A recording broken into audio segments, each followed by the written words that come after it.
ছোটবেলায় একটা ভালো কেক বলতে যেটা বুঝতাম সেটা হচ্ছে কেকের উপর সুন্দর সুন্দর গোলাপ ফুল থাকবে, বেশ কালারফুল গোলাপ ফুল।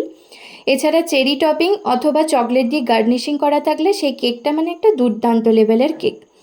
তো এখন নতুন নতুন ধরনের অনেক থিম কেক উঠেছে বা অনেক নতুন নতুন ধরনের ডিজাইন কেক উঠেছে, যার ফলে এই সাধারণ সিম্পল ডিজাইনগুলো আর করাই হয় না। এরকম কেকের অর্ডার এলে কিন্তু কেকগুলো বানাতে বেশ ভালোই লাগে।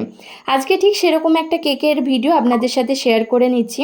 কেকটা ছিল 1 পাউন্ডের মধ্যে ইনসাইড ব্ল্যাক ফরেস্ট ফ্লেভারের একটা কেক। আর কেকটার যে ডিজাইনটা ক্রিয়েট করেছি এটা আমারই করা একটা ভিডিও দেখে দিদিভাইটা আমাকে এরকম একটা ডিজাইন করে দিতে বলেছিলাম। তো কেকটা ফাইনাল ফিনিশিংটা কমপ্লিট করে নেওয়ার পরে পুরোটা হোয়াইট চকলেটের গানাশ দিয়ে কভার করে নিয়েছি। আর একটা সাইডে N1 নোজেলের সাহায্যে বেশ কিছু ফ্লাওয়ার বানিয়ে নিয়েছি। ফ্লাওয়ারটাকে প্রমিনেন্ট করার জন্য কয়েকটা চেরি টপিং ইউজ করেছি। আর পুরো ডিজাইনটাকে কমপ্লিট করতে একটা অ্যানিভার্সারি ট্যাগ আর বেশ কিছু সুগার বল ইউজ করেছি। এখন আপনারাই কমেন্টে জানান কেকের ফাইনাল লুকটা কেমন লাগছে।